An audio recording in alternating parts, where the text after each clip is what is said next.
Գլխավոր թեման տարվա իհարկե եւ հասկանալիորեն Հայաստանի եւ Ադրբեջանի միջև խաղաղության հաստատումն է։ Հիշեք դեռևս մարտի կեսերին մենք հայտարարեցինք, մենք եւ Ադրբեջանը հայտարարեցինք, որ մենք ավարտել ենք բանակցությունները խաղաղության համաձայնագրի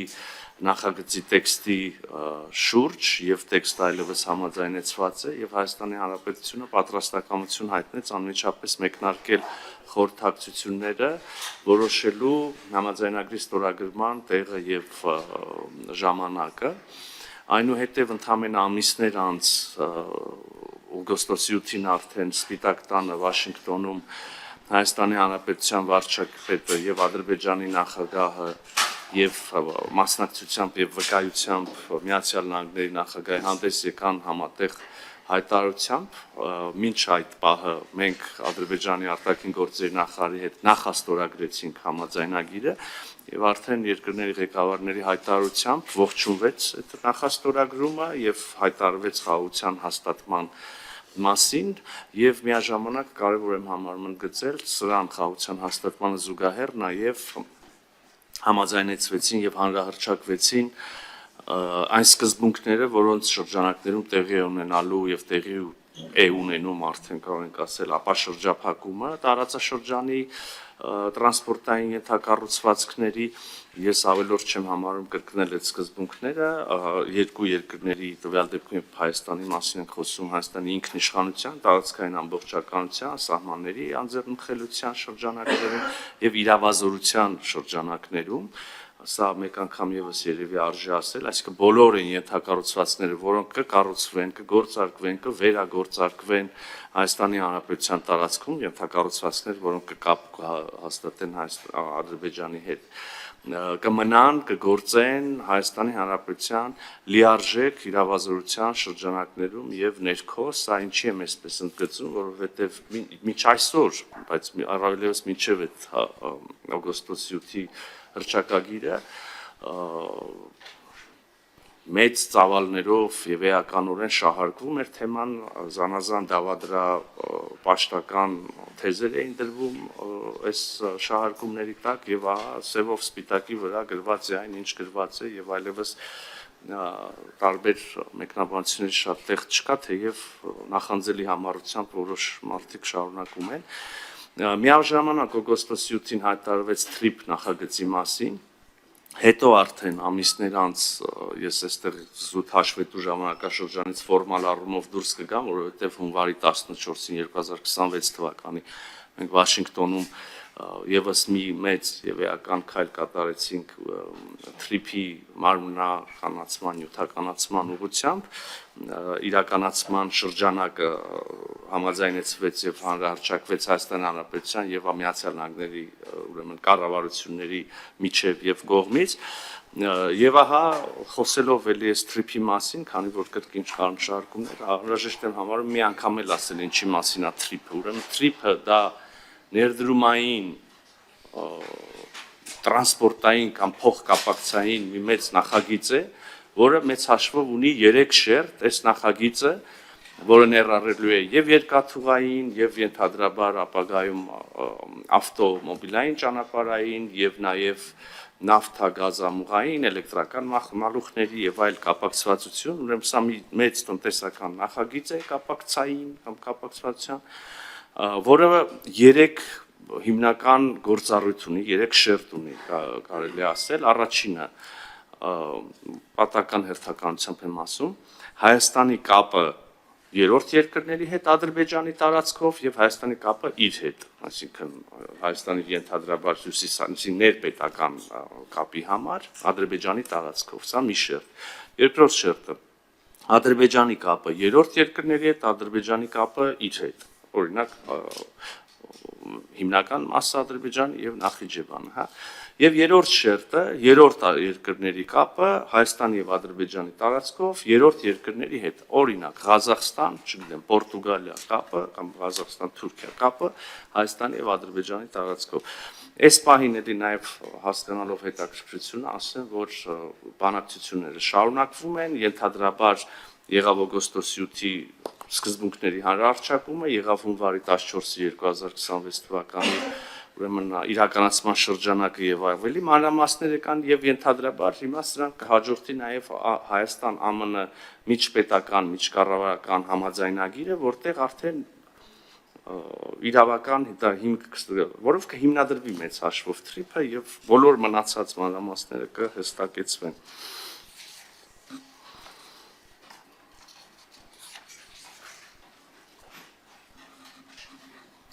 Հաշվետու շրջանում 2025 թվականին, քանի քննարկում ենք Հայաստան-Ադրբեջան բանակցությունները եւ խաղաղության հաստատումը եւ հետագա ուրեմն հաշտեցման գործընթացը հասարակությունների միջև տեղի են ունեցել բարձրաստիճան շփումներ, բնականաբար վարչապետը Հայաստանի Հանրապետության Ադրբեջանի նախագահի հետ հանդիպել է 4 անգամ, Տիրանա, Աբու Դաբի, չինական ուրեմն Թիենցին քաղաքը, այնուհետև Կոպենհագեն։ Ես ինքս իմ ադրբեջանցի գործընկերոջ հետ հանդիպել եմ 2 անգամ, Անտալիա եւ հետո Նյու Յորք։ Մի հետաքրքիր բան եմ ուզում, նաև իհարկե կարևոր է քաղաքացիական հասարակության ներկայացուցիչների միջև շփումները եւ փոխայցերը, սահմանազատման հանձնաժողովների միջև շարունակական աշխատանքը, բայց էլի շոշափելի վկայություն նրա, որ խաղաղությունը, որի մասին խոսում ենք, դա մի հերրու գաղափար չի, այն կա գոյություն ունի եւ մենք շոշափելի է բավականին, դա բազմից ասել ենք եւ կրակոցների եւ զոհերի ուրեմն բացակայությունն է Հայաստանի Ադրբեջանի միջև սահմանին եւ հիմա արդեն անմիջապես օգոստոսի 8-ից հետո հիշում եք Ադրբեջանը բացեց իր տարածքը դեպի Հայաստան բեռների համար Ղազախստանից եւ Ռուսաստանից եղան ներմուծումներ եւ հիմա հակառակ ուղղությամբ էլ կլինի Հայաստանը հայտարարեց իր տարածքը եւս բաց է եւ կարող են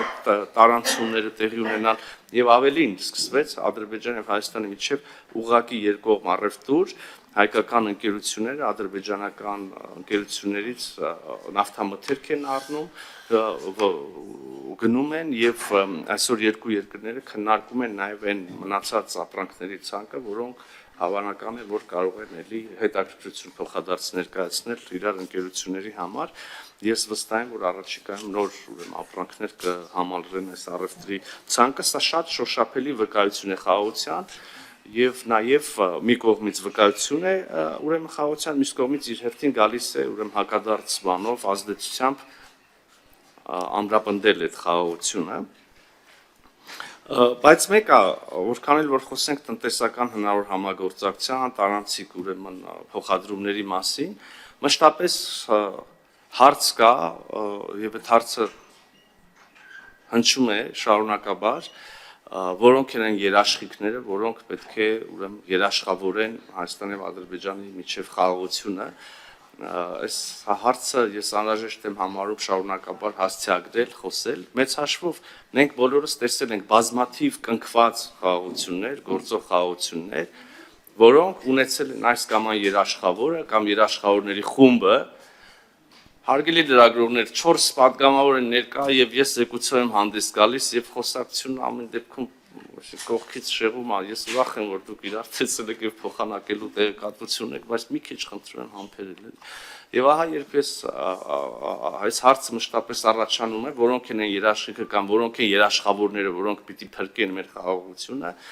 ես միշտ հիշում եմ բազմաթիվ խաղաղություններ, որոնք գրված երաշխավորների խումբ են ունեցել եւ չեն գործել եւ հաճախ հետաքրքրաբար կան խաղաղություններ, այսպես ասած ճակերտար, որոնք չեն գործել եւ խախտողները եղել են երաշխավորները։ Ի վերջո եկեք խոստովանենք, որ այդ երաշխավորները երաշխավորելիս որոշակի շահեր են հետամուտ, իրենց շահերին են հետամուտ լինում եւ դրանք ինչ որ ժամանակի ինչ-որ պահի թելադրում են այլ գործողություններ, քան երաշխավորել խաղաղությունը եւ հիմա մեր դեպքում ի վերջո որն է, երբ որ թղթի վրա ոչ մի երաշխավոր չկա գրված։ Ես խորապես համոզված եմ, որ բոլոր իրական խաղաղությունները խաղաղություն են եւ մնում են,